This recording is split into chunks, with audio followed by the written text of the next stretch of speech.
Good evening, and I told you I'd be here, so here I am. Ooh. How how are y'all? Listen, y'all pray my strength in the Lord because my husband is vexing me right about now. Anyhow, how y'all doing? I hope everybody's doing all right. I'm sure you noticed the title of this broadcast, and you probably noticed the way I wrote it. I had to write it like that to keep from it getting, you know how they do. You know how they try to do us. So anyhow, make sure you sign in, say where you're signaling from, and so that I'll know that you're hearing where you're signaling from. I know it's been a minute since I've been on, so I'll just give you a little brief history of what has been happening.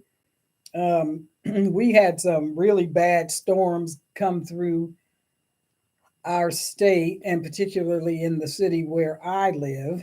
And I've been here for many years, many years. And this was the first time that my home was impacted negatively by a storm. And we did have some rotation. We had several tornadoes that came through at the same time, but in different places. And it was really weird because I was looking out the window and I saw it, and it was like right there. Meanwhile, we knew we knew that some weather was coming, so we took most of the precautions. I would probably say all of the precautions that we should have taken. So we had emergency lighting ready, and all that. um, the furniture that we had in our backyard, we had it laid down and laid furniture that was on the front porch and all that kind of stuff. And let me just tell you, the chickens made out better than we did. they did they did better than we did. So we had some pretty significant water damage to our house, and the back part of our house, the roof was well the roofing material was just rolled back like an onion. It was the strangest thing. And anyway, it was so bad they sent a disaster relief team. Let's put it like that, from Texas, and the adjuster came from Kansas, and it was an ordeal, and it still is an ordeal. And so this was my second tornado that I was in, but the first one in his house. So anyway, it's been a very long month. That's why I had not been on here, because we had been. It's it's a lot. The first time I went through one, I was actually in an apartment building. I was working out of town, and so I had my house here, but I had an apartment in the city that I was working in, because I didn't want to go back and forth every day. And but that was a brick building, and so the most that happened to that building was that all of the water got sucked out of the swimming pool in the courtyard area, and there was a whole lot of mud and grass thrown up against the side of the building from the tornado. But here, well, it was more than an ocean, let me tell you. Um, I had a video that I showed to the adjuster when she came, and where the water, because it rolled back the roofing material off the roof, and it was torrential rain at the same time. The water was running into the house like a waterfall. I mean, it was just, I had never seen anything like that. So I took a video, because how insurance companies, they don't mind charging you, but they don't want to pay when it's time to pay. And I did not want them to say it was anything that we did. So, or that the last roofing company did a bad job, whatever. But nope, nope, nope. This was in the middle. As a matter of fact, I took the footing while the storm was going on. And as soon as the rotation passed, then I went out in the back and was filming the damage that was done to the back of the house. So it damaged our master bath. The water would, by the time I thought that bath is connected to this other part of the house because it's an add-on, I said, let me run in there and see what's going on. Well, there was a good 3 inches of water on the floor that had come in because the roof on that side had been pulled back. Anyway, it's been a no, it's been more than an ocean. So that's what I've been dealing with. And because we weren't the only person or for a household that sustained damage like that, you're not necessarily number one on the list, even though we called while it was going on. We should have been number one on the list.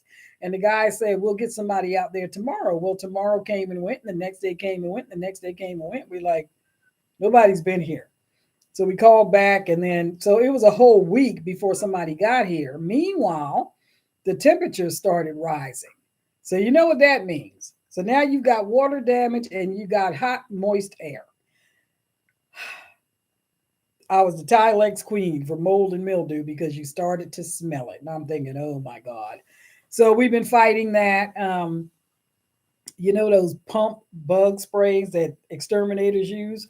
Well, we had one of those with the long wand on it. And so between me taking Tilex, mold and mildew killer, and my husband taking the pump sprayer, we were literally washing the walls with a bleach water solution to keep the mold at bay until they could get out here. Now, we can't get anything else done until the roof is done.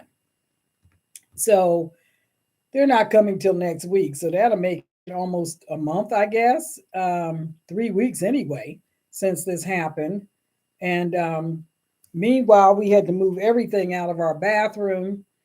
And I have things in my bedroom that have never been in my bedroom because they were kept in the bathroom. So it's a little crowded in the bedroom, but we had to move everything out. But the disaster relief team that came through, they went through the entire house and they used blue tape to mark every place where there was water intrusion. They had a machine that they were using and they were testing all of the walls. Um, and there was only two rooms in the whole house that did not have water in the walls. So we do have total replacement on our insurance, but we don't need to do that. I think I felt like if we could dry out most of it and keep the mold and kill off the mold, then we could have contractors come in and now down in the add-on room, which is where our laundry room is, which also serves as our garage because we don't have one. That those walls may have to be torn out and the insulation taken out and the studs and stuff treated for mold and then re-insulated and then the walls put back in. So it's yeah, it's been quite an experience. Meanwhile, the government's trying to kill us. So there's that. So let's move on. Want to let you guys know why you're not seeing me because it has been very stressful. I've been very busy, along with my other civic duties to my state. Um, if you guys didn't know that, I am an elected official. I just don't talk much about it. But anyway, so yeah, I hope everybody's doing okay. Make sure you sign in, say where you're signaling from, and make sure you give a thumbs up because I'm looking at the numbers and they're not matching the thumbs up. You know better. You know better. Come on now. So anyway, there is, you know, some of you guys been with me a long time and you've watched this channel transition from me doing just hair about hair. And my other channel, which I have not been on in probably a year, was about travel. We were traveling all the time, or we were doing our stuff with our chickens in the backyard and all that. Um,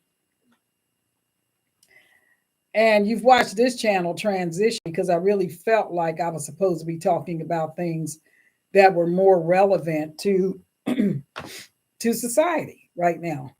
So I did that. I transitioned the channel. I did take a poll before I did it to find out who would be interested in continuing to follow the channel. Hi, Teresa. It's good to see you too. Who would be interested in following the channel if I transition from natural hair, which I still have my natural hair, um, into more relevant subjects. So I was trying to keep pace with whatever was going on in society, whatever was a pressing issue for people, because I didn't want to waste your time and I don't want to waste mine either. And, there's not but so much you can say about hair anyway. And I was never one to take people into the shower with me and all that kind of stuff. Like I've seen other people do. I'm like, you are not going in the shower with me. Okay, I'm too modest. Thank you very much. So anyway, but the pressing issue, the thing that we're facing now as a society and the societies around the world is that the governments and the nations, um, for a great deal of them, have turned on their own people. Now, the reason I say that is because if you look at the policies and things that are in place, they do not do anything for the stability or the welfare of mankind. Um, let's start with what's happening with the farms and the farmers in the Netherlands, where the government has decided that by the year, I think it is 2030, they would have shut down 3,000 farms. Now, there's a lot of talk about saving the planet, right? Well, who are you saving the planet for if you cut off the food supply of the people that actually live on the planet? So I just want you to let that hit you. I want you to think about it. Hi, LT. I want you to think about that because who are they doing all this for? And the last count that I had, there was like 13 nations. And matter of fact, I think I made a list of those nations that have made an agreement. Here it is. Yep. Listen to this. and I matter of fact, I have the names of the nations. Now there might be more that signed on because I got this list together a couple days ago.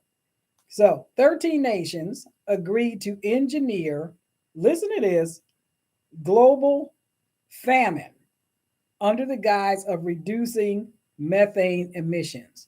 You remember the whole thing about the cows and how they emit too much gas and they're destroying the planet and you shouldn't eat beef, you should eat bugs and all this kind of stuff. So this agreement that they've signed this is why they're shutting down these farms. They're gutting, they call it gutting agricultural production. Now, how are you going to do that? How is this good for anybody that everybody has less food? I'd like to know. So this is what you have to watch for.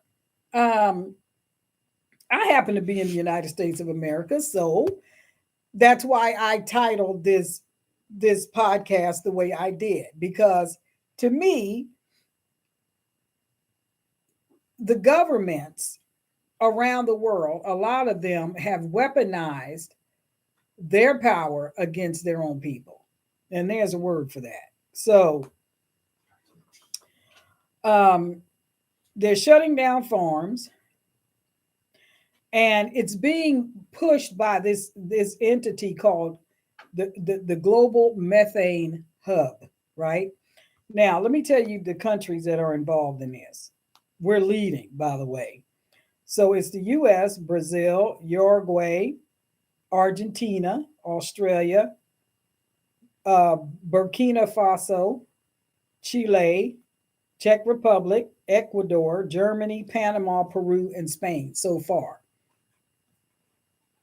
Now, the Netherlands, I think, was the first country to lead the way in taking that initial step in shutting down farms. So by 2030, They want to shut down 3,000 farms. Now, the Netherlands is known for its pristine farming um, strategies, the way they farm, the cleanliness, the organicness of it, everything that they do, they're top notch in the world. And yet their government wants to shut down 3,000 farms. Now, what happens to the people when you can't get food? So what the government has said to them is they have committed to creating food scarcity in that nation. They're committed to it because they want to save the planet. I mean, save the planet for who? So, I mean, for who? What do we do? Tick off the aliens and now they want the planet back? I mean, what's going on? Y'all might have thought I was kidding. But anyway, who are they saving the planet for? They have okay, let me just anyhow. As it stands right now, currently, there are 2.4 billion people suffering from food insecurity. And these numbers may have changed because this was I got this information I guess last week. 2.4 billion people are suffering from food insecurity. Now, I go online and I look around at these different countries to see who's who in the zoo, who's doing what, where are they in the progression of things in their particular country. Last winter, if you remember, I did a podcast and I talked about the poverty and stuff that was going on in Great Britain, in Ireland and Scotland, and these people could not heat their homes. They were going into the forest, cutting down trees and stuff because they could not heat their homes. They couldn't afford it. So they were just cutting down trees and doing whatever they had to do, which is illegal. I know it is in Germany. You can't do that. They'll put you in jail. Well, these people were like, we have no choice. They could not afford it. And so the whole situation ended up being something where they had to literally choose between buying food and heating their home in the dead of winter. That's how bad it was. Now, you have to understand, and I've been saying this for a long time, and I'm going to stick to it. The people that are engineering this, that are behind this whole global thing that's going on, these people are psychopaths. They don't care they don't think the way the typical person does. They really don't. They're not capable of empathy unless it's something that will lead to their own benefit.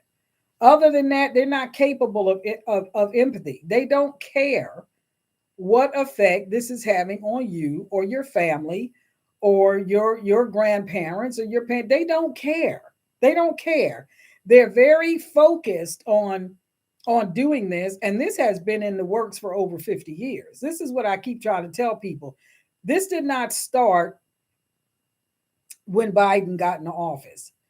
I remember years and years ago hearing George Bush Sr. use the term New World Order many years ago. I didn't know what it meant. I was a kid. I remember hearing him talk about it, but I didn't have an understanding of what that meant. It sounds catchy. It just sounds like, oh, we're going to do new things. We're going to do great things that's going to benefit everybody. Here's the problem. The things that they are doing isn't benefiting everybody, it's benefiting them. For example, who is it benefiting? Who is it benefiting when someone does not want anyone to know about what's happening to the children that are coming into our country unaccompanied? Who does that benefit? Oh, I know who that benefits. Okay. It doesn't benefit the child. I'll tell you that much. Okay. Why is it that that's a problem to expose that? Look at the voices that are in opposition to the American people knowing what is happening to these children that are coming into our country as unaccompanied minors, right? They have a phone number on them that they're told to give to Border Patrol when they get there. Tell them to call this number. Okay, hello, this is Border Patrol. I'm calling for such and such a person. Do you know this person? Yes, I know this person. Okay, we'll bust them right over there to you. There's no DNA check. There's no background check. There's nothing. And these children are being handed over into the hands of people who really are attracted to minors.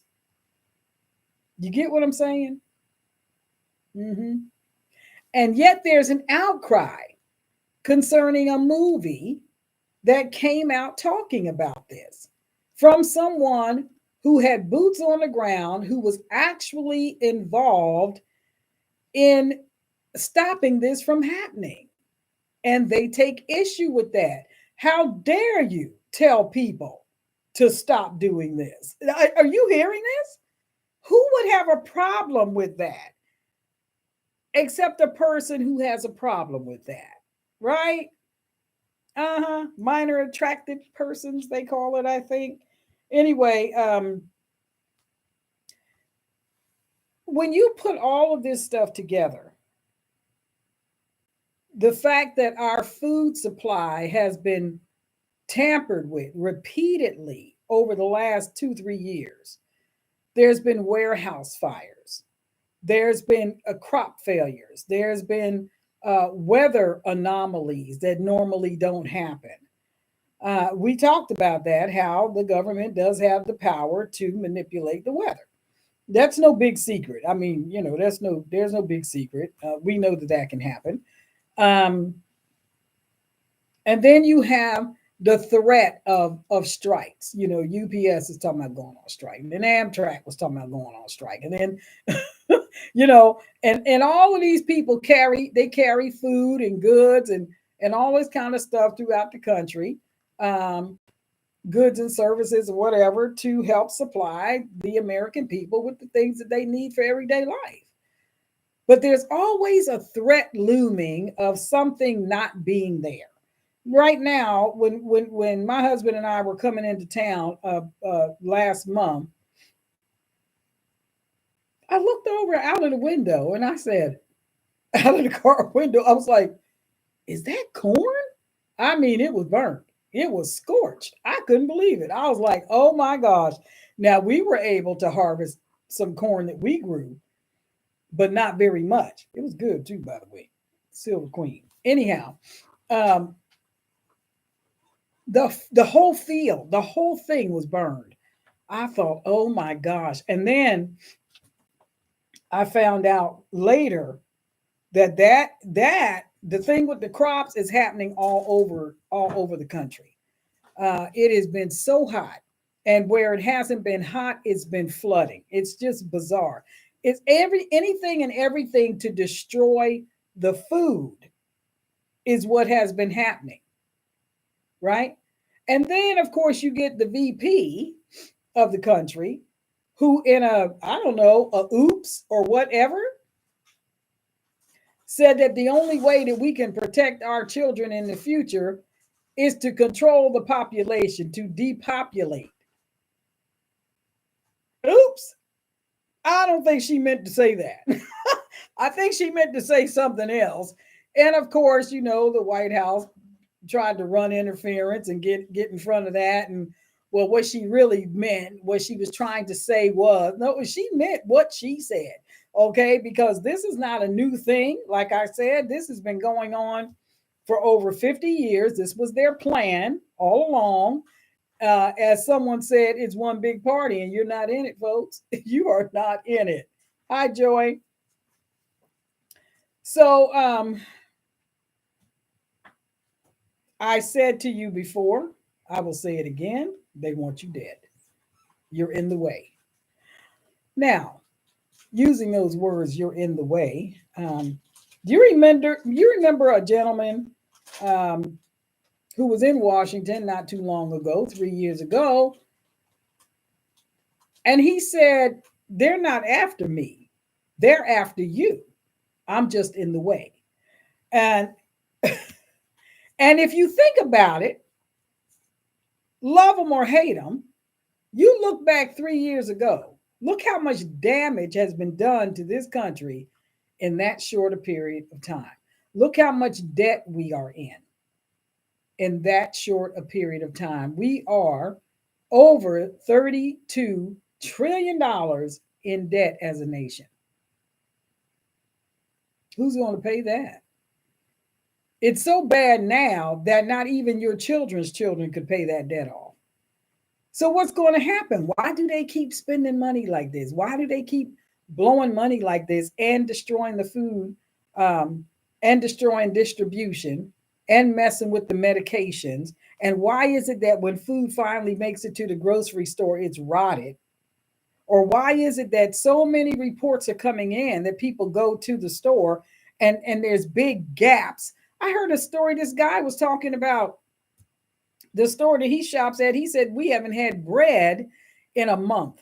No bread in a whole month. There has been no bread for a whole month where he lives. And I can't remember. I can't remember. I think he was somewhere up north, somewhere in New York, I think it was. But anyway, he said the store that he shopped at they had not seen bread in over a month. And so one of the biggest challenges is that when people don't see these kinds of things happening in the town that they live in or in the city that they live in, then they think people like me is just fear mongering and just, I mean, now what's in it for me to make you scared of anything? Ain't nobody paying me. Ain't nobody paying me to trick you. So, having said that, let me say this. You are going to run into people that go to the store, know they're paying twice as much, and still will not admit that something is wrong. They're not going to admit it for a couple of reasons. Number one, they'll feel like a fool because you probably tried to tell them before that how they were thinking about voting wasn't a good idea. Okay, we were going to be in trouble if they voted that way. Well, here you go. Here we are. So, number two, the reason why is because for some people to look at the picture of where we are now, it is so emotionally overwhelming that people they just can't. They just can't. They're like, I can't do it. And they would rather stick their head in the sand and act like everything is fine. Well, you can do that if you want to, but you're going to wake up one day and realize that when you would not make a decision to do whatever it is you needed to do to survive this storm that we're in, that decisions were being made on your behalf that you probably would not have gone along with had you had the courage to face reality at the time. So let that hit you. Anyway, hi, Sharon. You ain't that late. Don't worry about it. Don't worry about it. There's a British newspaper called The Guardian, and in an article that The Guardian wrote, they put out a statement. We are facing environmental breakdown. This is in Britain. We are facing environmental breakdown and food system failures converging, which is leading to an epochal, unthinkable prospect. One is triggering the other. This is like a perfect storm. When you have an economic collapse and then you have a food chain collapse. I mean, that's you talk about the Big Bang theory. There's a Big Bang for you right there. Nobody benefits from that except those who engineered it.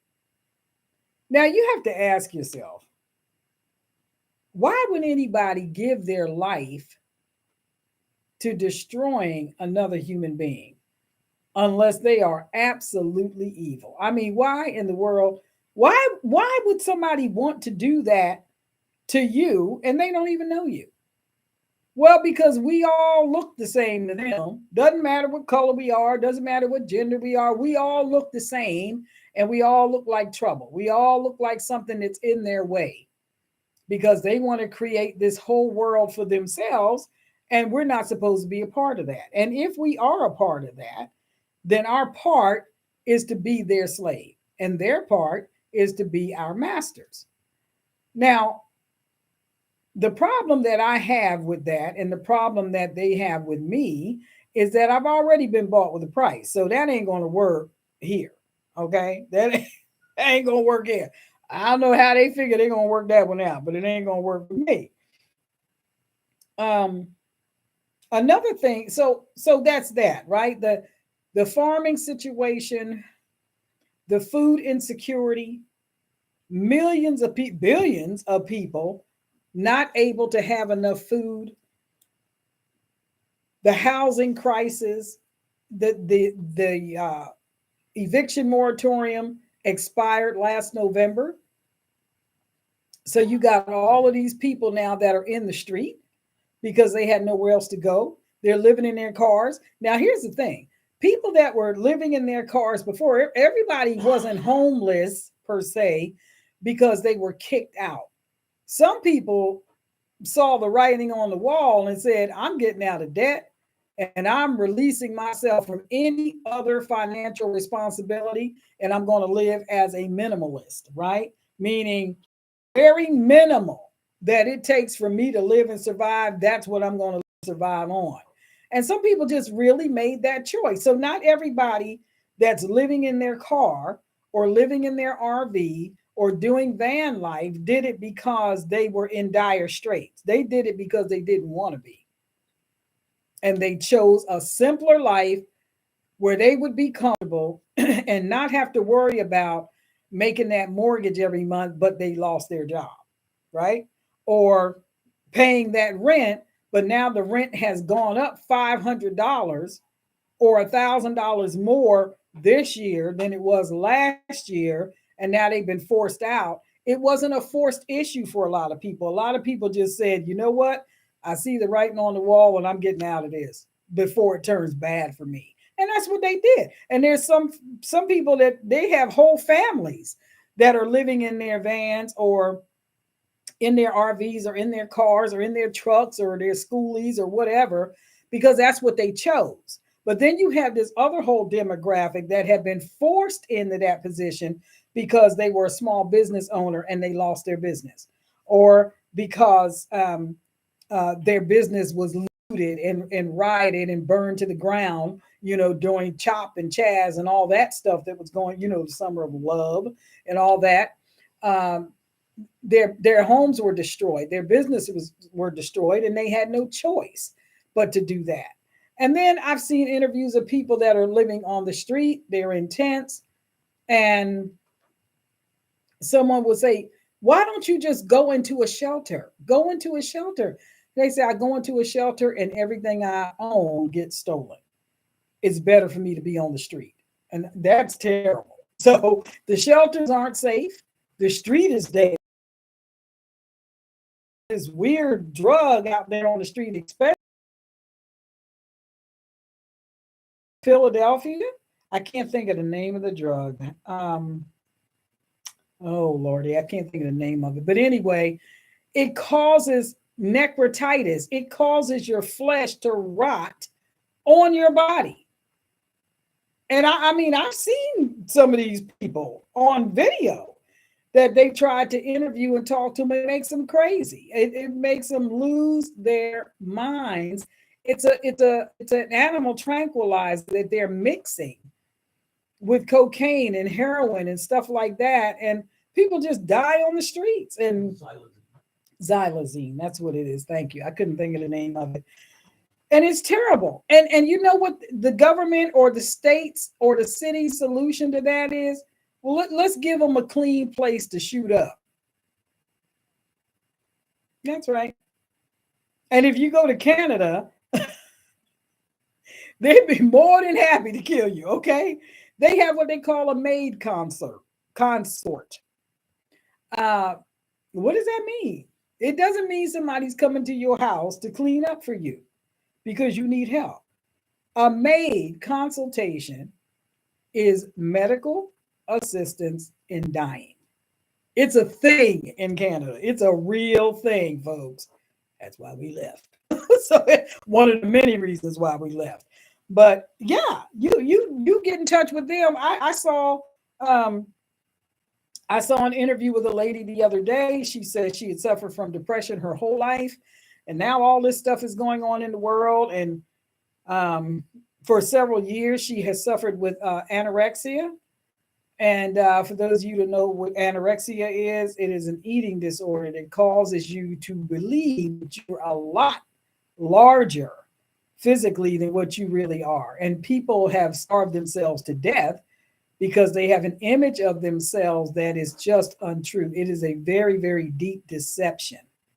But anyway, she says she has struggled with anorexia her whole life, most of her life. And she felt like she had tried everything and she was just miserable. And the interviewer said, "So are you saying you would just rather die?" And she said, "Yes, I just want to die. I don't want to continue like this. And I've made up my mind, and the Canadian government has agreed to assist me, to help me. So they're going to kill her." I mean, it's cheaper for them to kill her than to pay for her treatment and all that. So, yeah, that's the world we live in. You want to die? Just go to Canada. They'll be more than happy to put you down like a dog. So, there are, oh, by the way, a couple of months back, or it might have been last month, it was last month, when I told y'all that Fed Now thing was going to roll out. Well, it did yesterday.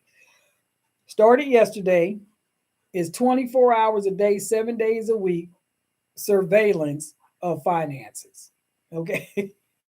So if you think that wasn't happening, you're wrong. You're wrong. Um, Every transaction you make. yes. 24-hour surveillance on every transaction that you make. Now, let me just give you a little story of something that happened to us. So,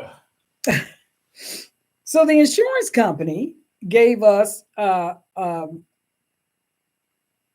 lump sum of money, but it's not the whole amount to get started with the work that needed to get done, right? Which hadn't started yet. But they did give us the money, they deposited it into our account. And I felt like I did not want that money mixed in with our personal funds. So I said we should go open a different account somewhere else and we'll transfer that money into that account, and that money and any other money that comes in from the insurance company will go into that account, and that'll be strictly for getting the repairs done around the house from the storm. So I wrote a check to this financial institution, and supposedly I could take a picture of it and it would be deposited right into our account. Well, it wouldn't go. And I'm thinking, "Hi, JB. Hi, Sharon. Why wouldn't it go?" It said, "Take the picture." I'm trying to take the picture. Wouldn't go. Well, then I read the fine print where it lit up the box red, and it was telling me that the amount that I was trying to deposit was too large an amount. I'm thinking, this is a bank. How can it be too large? You would think they'd be happy, okay? But no, they wouldn't take it as a check. All right, then. So, well, like that. So my husband said, "I'll just take it over there and deposit it as a check." Okay. So he goes over there, he drives across town, goes over there to deposit it. And the account specialist says, "Oh, we have another way that we can do this." Because I thought, well, maybe we just need to do a wire transfer, to go from one banking institution to the next banking institution, and it won't be a problem. They'll see, is this account, the funds are good, put it over here, no problem. Well, they had another way of doing it. Wire transfers normally take about anywhere from 2 to 4 hours for it to clear, right? I've done wire transfers before, a lot of them, so I know the process, right? So my husband calls me from the bank or the credit union, and he puts the lady on the phone that's managing the account. And she said, "Oh, we have another way to do it." And I said, "Okay." I said, "Well, I know there's a $15 fee to do the wire transfer. And she said, no, there's no fee. Okay. She says, we have another way of doing it. Okay. So she starts the process. Now, my husband doesn't tell me this until 5 minutes to midnight. Okay. After everything's all said and done, and I'm thinking, man, that was quick. He told me that when she was doing the transfer, she moved the screen in such a way that he could see the screen. And she had access to all of our accounts at the other institution.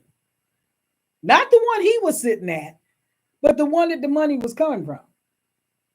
That made the hair stand up on the back of my neck. Okay. I'm thinking to myself, why does she need to know what's in the other account when all she really needed to do was verify funds? Are these funds that these people are trying to put in this institution viable? That's it. But no, he was able to see all of our financial business from the other institution. Now, how you feel about that? Because I was like, that's a little invasive, I think. And it bothered me all night. And I thought, I'm calling tomorrow. And I'm going to ask a very casual question. And I did call the next day. And I said, I have a question for you. And this was a different lady. This wasn't the lady that originally helped. I said, if I want to do a wire transfer, and I already have one where I did a transfer at your establishment, this is what I asked, do you keep my banking information on file? Well, it was quiet. And she says, I don't know what you mean. I said, what I mean is, do you keep my banking information on file? That's what I mean. And she says, well, she says, if we have your member number, because this was a credit union, from one credit union to another. She says, if we have your member number, then all we have to do is punch in your member number and your account comes up and we can see everything. Well, my question is, why do you have to see everything? It seems to me that they ought to have a better system. Let's say, here's my idea. Okay, I should have shared this with her. My idea is this. You punch in my member number at Credit Union A over here. You punch in the amount that you want to transfer, and Credit Union A will say yay or nay. It's there or it's not there. That's it. That's all you need to know. Why is it that my husband could sit there at this lady, the other lady's desk, and see all of our banking information from a different institution while he's sitting in another one? I don't know how y'all feel about that, because I don't know about that. I got a problem with that. And I told my husband, see, this is why people put stuff under their mattresses, because they don't trust the banking system. My goodness, had anybody heard of that? Just put yes or no in the comment section right there in the chat. Put yes or no that you've ever heard of that, or you knew that, and funds were available. I do skid racing years ago, because I did a lot. If a check bounced, then we could call the bank where the check was drawn from and ask, are the funds are available at this time? Or they'll say, no, the funds are not available at this time. That's it. So just so you know, this whole FedNow thing now, so she tried to act like it wasn't a thing. And I said, I don't know how I feel about that. That's a little invasive. And she explained it like this. It's almost like, well, she said, we have a network. And she says, and in the network, she said, there could be thousands of credit unions in this network. And as long as we have the member's number, we can pull up the account. And yes, we can see everything because we all work together in this network. Now, I told my husband, I said, you know what? There are things going on behind the scenes that the average person, when it comes to finances, does not know about unless you're working in that field and you're one of the entities that's behind the scenes doing all this jiggery pokery stuff. Okay.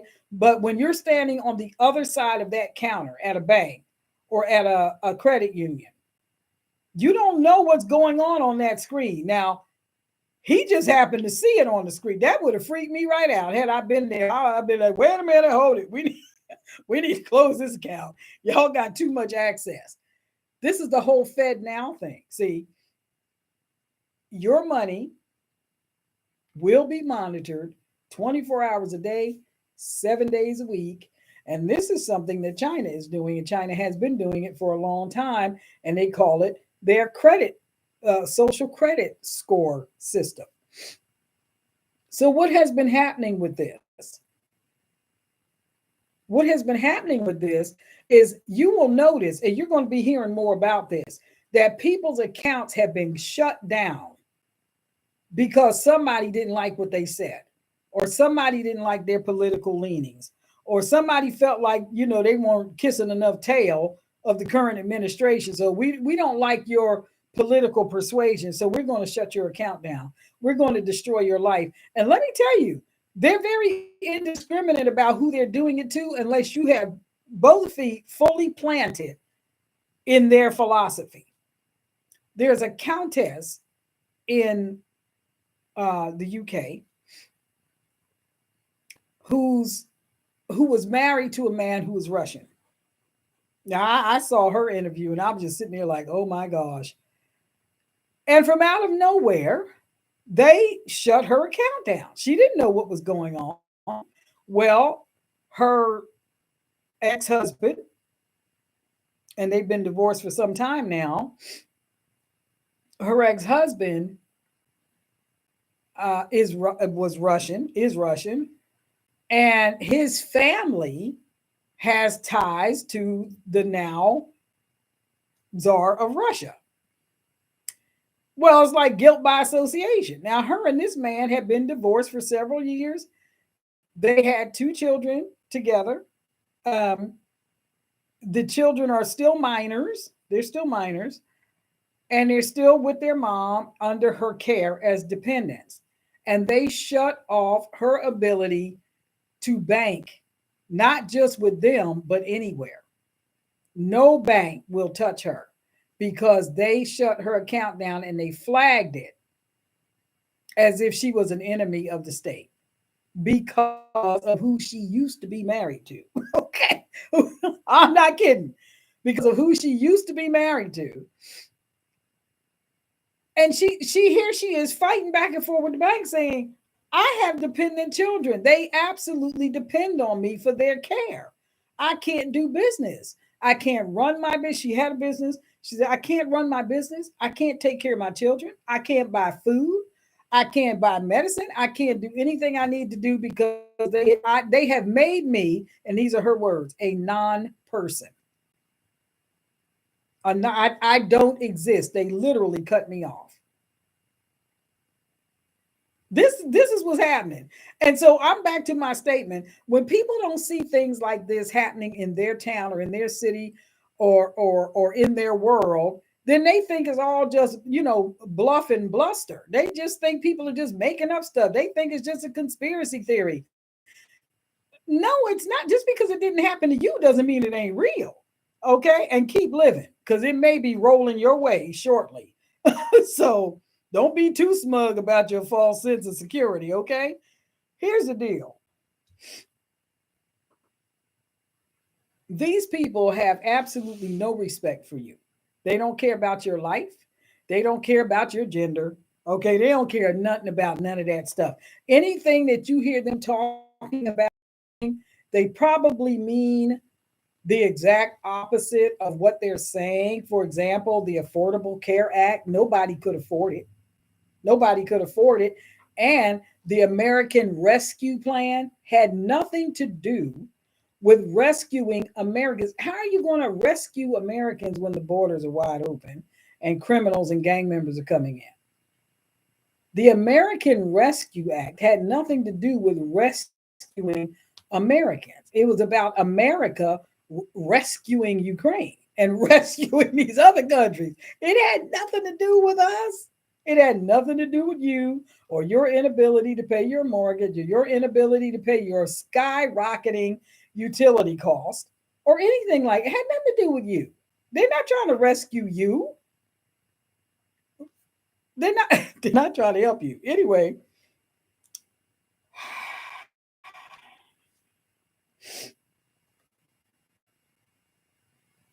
the US dollar is becoming disowned by several nations. Prime Minister Macron of France is encouraging people to stop using the US dollar. All right. They see the writing on the wall. They see our government printing and printing and printing and printing because this is a debt based system and they know it. Our money, the US dollar, I don't care what currency it is backed by thin air. It is backed by absolutely nothing. It has value because people think it's valuable. But people who know better know that the more you have of something, the less value it has. Look at how much money has been printed in the last 3 years. It is staggering. Staggering. We can never, ever pay this back. And who holds the note?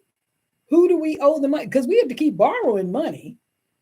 You ever hear all that conversation about raising the debt ceiling? We have to raise the debt ceiling. How about you just stop spending? How about that? You know what that's like? That's like your kid coming to you saying, Mom or Dad, can I have money to do this? I want to buy a car.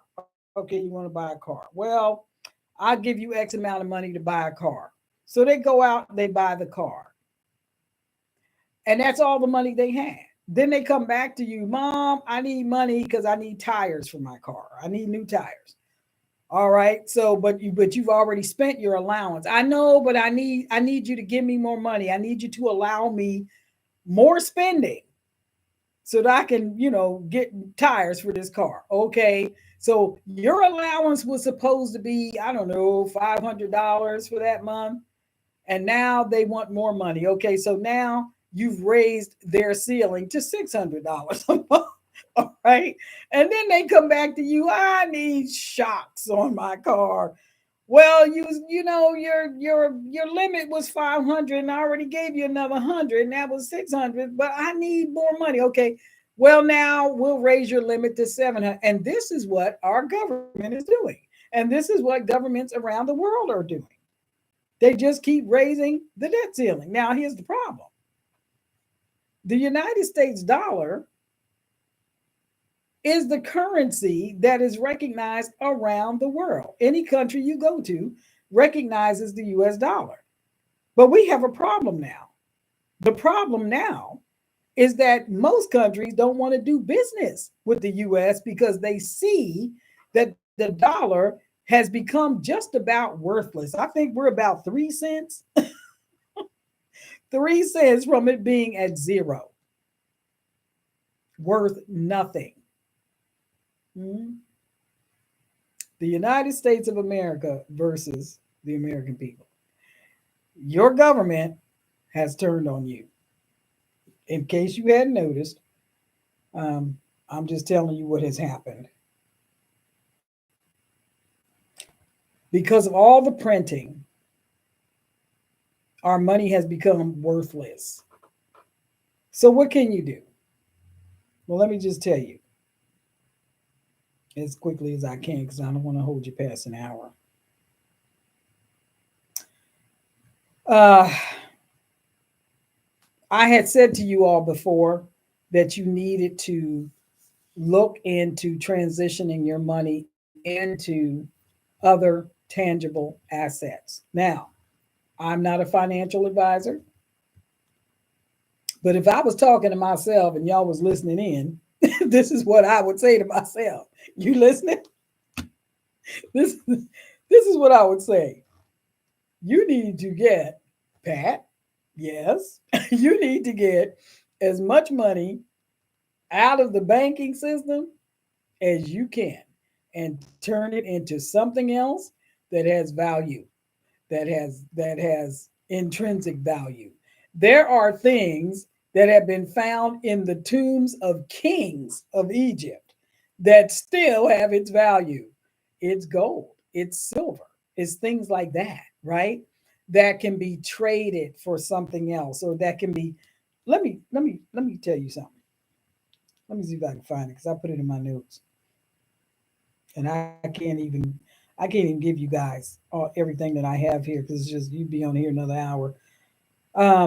There are alternatives to the dollar. There are alternatives to fiat currency. There are several nations now that are getting together that are creating their own currency so that they do not have to deal with the US dollar. It's called the BRICS nations, right? I think it's five of them. There's more of them now, but they've got together and they're supposed to be rolling out their thing next month.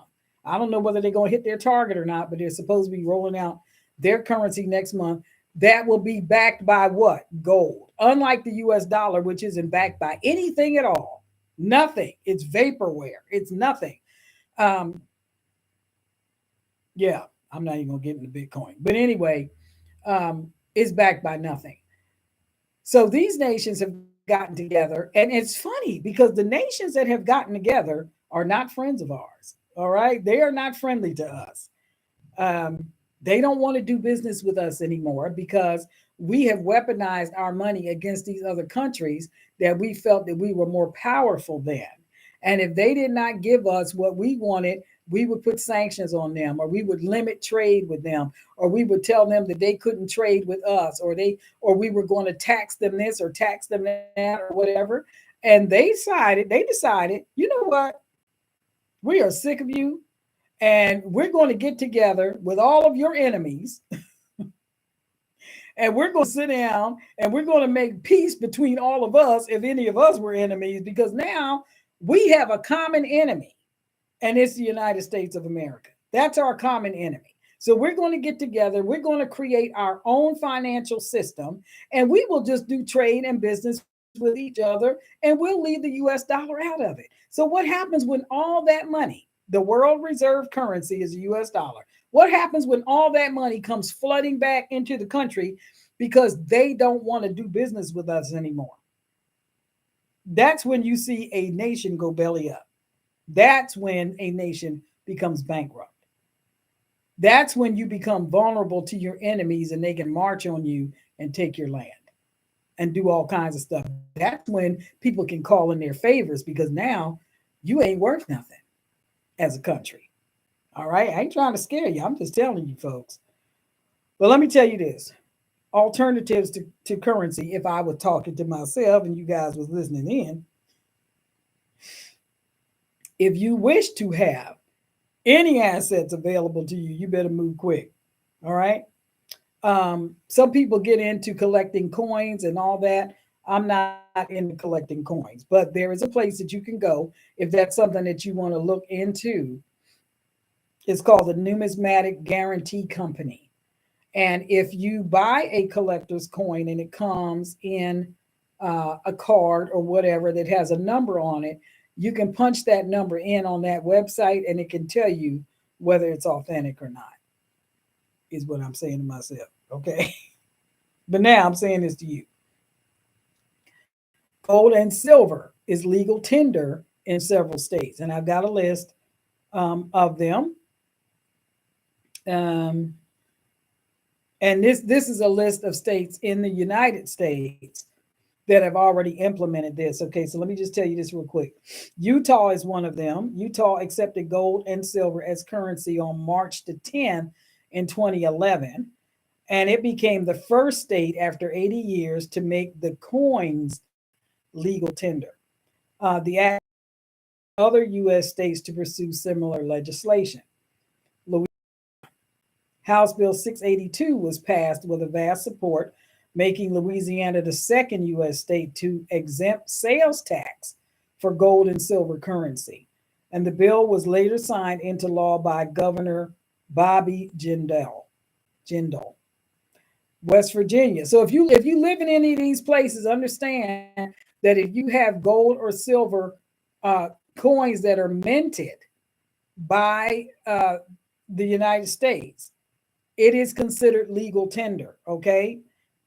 There's a catch though, and I hope I remember to tell you what the catch is. Anyhow, West Virginia.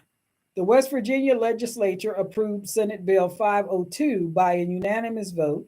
The bill suggested tax exemptions on investments in metal, bullion, and coin sales. And metal bullion is the gold or the silver without any numismatic value. In other words, it's not a coin, it's bullion.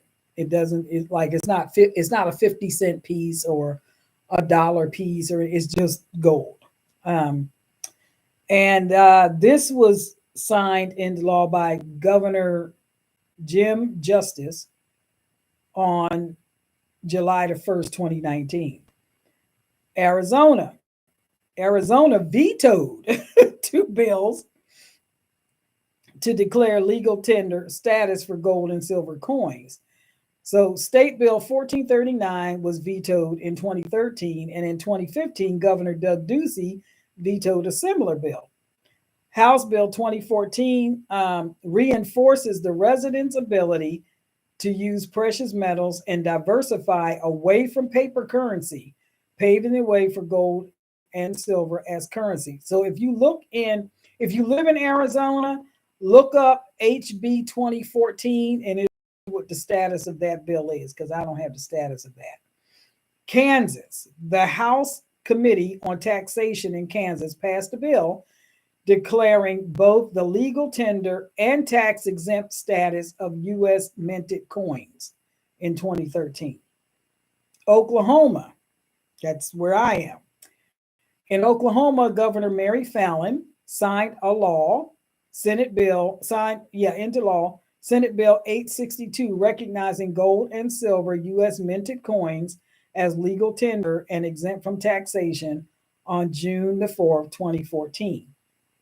Texas, in March of 2017, State Bill 2097 was introduced, calling for establishing legal tender status for gold and silver, including safeguards from seizure from state authorities. And that's very important. That's a whole another subject about uh, asset forfeiture and all this. But Indiana State Bill or Senate Bill 99 was introduced in Indiana, declaring U.S. minted gold and silver coins as legal tender and tax exempt. And that happened in 2013.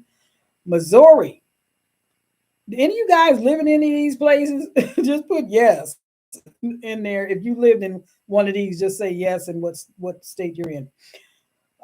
Senate Bill 98, which suggests income tax deduction for capital gains from the exchange of gold and silver, is up for consideration in Missouri, though a similar act failed in 2013 and in 2014. So if you're in Missouri, this is Senate Bill 98, and you can go on your House Senate website and look up that bill and see what the status of that is. South Carolina, the South Carolina House of Representatives passed a bill declaring gold and silver as legal tender in April 11, 2013. Okay. Tennessee, State Bill 0350 calls for the sales tax exemption of gold and silver coins. And Wyoming, House Bill 103 was passed in 2018, and this made gold and silver coins legal tender within the state. Now, let me just say this real quick.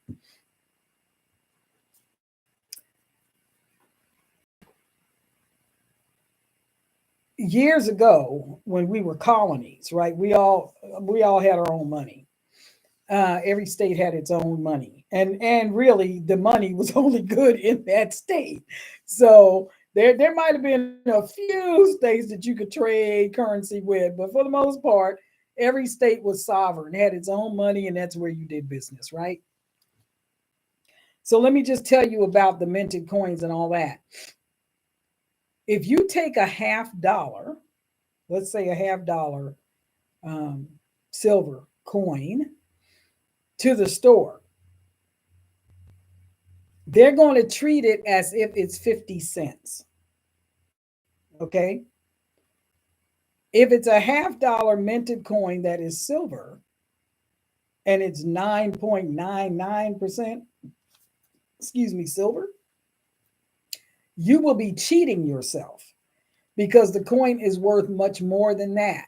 And how you would know this is it is its weighed, its value is in its weight, not the face value. But if you take it to the store, they'll be glad to take it for you, take it from you. They'll be glad to take it from you. Some people go into banks and they buy cases of quarters and things like that because they want to go through it and see if they can find some that's 9.999 silver because they understand that it may say 50 cents on the outside, but when they weigh it, if it weighs an ounce, right? I don't know what a 50-cent piece weighs, but let's just say a 50-cent piece weighed an ounce, then that coin is really worth whatever an ounce of silver is worth today. And today it was almost like $25 an ounce, right? So that's what I'm saying. If you take your coin to the store and it's 0.999% silver, they're only going to give you the numismatic value of that coin. They're not going to give you the silver value. So that's the catch 22 with it. That's the catch 22 about that. How much do you want to give up? And this is why I say, if I was talking to myself and you guys were listening, that you find ways to invest your money so that this whole fiat currency thing, when it goes south, and it will, I don't know if it's going to be a year, 6 months, 5 days, but you cannot keep printing money and spending money and sending billions upon billions upon billions upon billions of dollars over to Ukraine, and the country is falling apart. Our bridges and our roads are falling apart. We have 8 blocks of tents in California, in San Francisco, 8 blocks, um, and all this kind of stuff, and think that the country's going to prosper. It's not, and it's by design, and they don't care. And that's why this podcast was called The United States of America versus the American people, because they have declared war on all of us. You're going to have to figure out, you sit down with your family and figure out a way to protect your assets. You have to figure out a way, because if all you have is fiat currency, if all you have is the US dollar, when that tanks, what do you have? So I don't want you to end up being one of those ones that's in your car or in your van because you were forced into that position. If you're going to live like that, do it because that's what you chose, not because you did not steward well the assets that God put in your hand. What's in your hand? That's what he said to Moses. What's that in your hand? Right? Look at what God has put in your hand and ask him, how do I protect what you give me? How do I properly steward what you've given me so that the cankerworm and the caterpillar doesn't come and eat it up, doesn't come and destroy the wealth that you've given me, right? And that's not to say that you're rolling in the dough. That's not to say that you have, millions and millions of dollars. If you did, you probably wouldn't be on here with me anyway. You wouldn't be on here listening to me talking about myself, since I'm not a financial advisor. So, anyway, you guys, um, just understand that this government is not here to help you. Okay. They don't like you. You're in the way. They don't like you. You eat too much food, so they want to reduce how much food you can eat. They don't want you healthy, so they want you to eat bugs, and they don't want you to eat meat. They don't want you to eat beef. They don't want you to have chicken. That's why they was killing them all off. Watch for the price of things to go up a whole lot more than what they are now. A lot more. Um, Let me tell you one more thing, and then I'll let you go. If I can find this.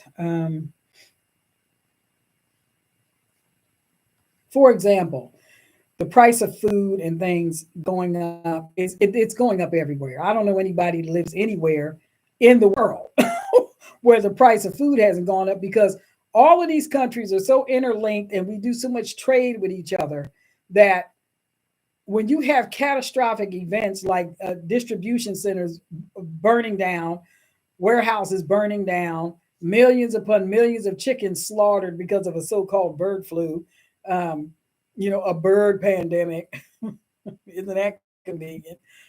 Millions of cows slaughtered because we don't know why they all died in one particular area, but I'm thinking they were poisoned. But anyway, in Vermont, they had severe flooding. The farmers in Vermont have lost nearly all of their crops. Everything that was grown in Vermont, there's going to be a shortage of, and there's going to be astronomical price increases. So expect shortages and expect higher prices for this. Dairy, beef. Vermont is known for maple syrup, turkey, apples, hay. What's wrong with the hay? Well, because of the flooding or because of drought, the hay's no good, right? Eggs, sweet corn, honey, and pork. And by the way, Domino's Pizza is filing for bankruptcy, so they're going to be closing a lot of their pizzerias. So there's that. Anyhow, well, you guys, I just wanted to hi Shirley. I just wanted to get on here and let you know that your government is at war against you. Okay? And you really have to take this seriously. Please take this seriously. What I've been trying to tell you for over a year now, that they don't like you. They want you dead.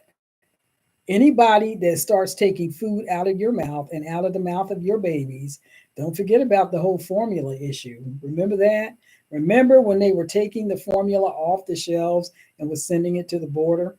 They were literally taking food out of your great grandchildren and your grandchildren and your babies' mouths to feed somebody else who came here illegally. What do they think of you if they will take food out of your mouth and kill your source of food? They want you dead. All right. So I don't know if that's a good note or a bad note to end on, but I'm gonna end it right there. As long as you know, I'll tell you what, you will not stand before God and say she never told us. I'm telling you right now, anybody that cuts off your food supply and contaminates your water with oil spills and all kinds of stuff and train derailments that just seem to keep happening around water sources. Yeah, that's right. Mhm. Don't be scared. Just be prepared. That's all. Be prepared to be as self sustaining as you possibly can be. And by the grace of God, we will get through this one way or another. But don't be stupid. Don't act like it ain't going to touch you. Don't act like it ain't going to come to your town, because it will. You just don't know when. All right? All right. So better safe than sorry. I've been saved, so I ain't sorry. So, all right, you guys. Well, thanks for hanging out. Um, I hope I said something that gave you information that maybe you didn't know. Maybe it stirred something in you that you're starting to take things a little bit more seriously. Watch your finances. How many times have I told you? Watch your finances. They will steal from you. This is happening around the world. It's happening in the UK. It's happening here. Um, I saw another story the other day where a guy, he says he usually buys about $1,000 of gold and silver every month, and he had been doing it for a very long time. And then the other day he went to go buy it, and they flagged his account, said we do not want you. And this was from the mint. This was in UK, so this was from the Royal Mint that he was trying to buy stuff from. The Royal Mint, okay, the thing that belongs to King Charles. All right, and they flagged his account for fraud. Now he has been doing this for years, and all of a sudden fraud. Well, who's the fraudulent one? Is it the mint printing fake coins or what? Yeah. Anyhow, so they can control your finances. if they know where they are. I'm just gonna leave that right there. Y'all have a good night. Think about what I said. Thank you for coming on. Thanks for hanging out, folks. I will be back on again. I can't tell you when because now they're telling us they're going to start the work on the house next week. And I definitely can't do it with a whole bunch of banging and knocking going on. So if I happen to make it back out to the RV and I have time to do it, I will do that and I'll get back in touch with you guys. In the meantime, take care. Keep your head on a swivel. Get what you can from the grocery store while you can, because some things are going to disappear. We're doing trade with these countries that have had very bad weather phenomenons happening and their crops are failing. So I'll talk to you guys later. Take care. God bless you and stay loose. There you.